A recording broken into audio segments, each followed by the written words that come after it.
നേരം വെളുത്തപ്പോൾ തന്നെ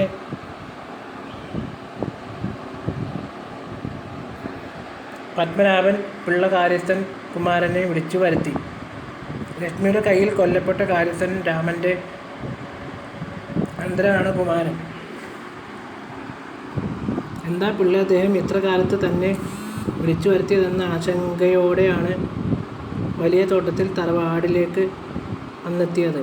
സാധാരണഗതിയിൽ 7 മണിക്ക് ശേഷം തറവാട്ടിലേക്ക് എത്തിയാൽ മതി. ഇതിപ്പോൾ സൂര്യൻ ഉദിച്ചതിന് മുമ്പ് തന്നെ വേലക്കാരിയെ കൊണ്ട് വിളിച്ചു വരുത്തിയത് എന്തോ ഗൗരവമുള്ള കാര്യത്തിന് തന്നെ. കഥകളൊക്കെ കുമാരനും ഒട്ടെല്ലാം അറിയാം. ലക്ഷ്മിയുടെ മരണത്തിന് പിന്നിൽ തൻ്റെ അമ്മാവനും കാര്യമായ പങ്കുണ്ട് എന്നുള്ള സംസാരങ്ങളൊക്കെ അയാളും കേട്ടിരുന്നു.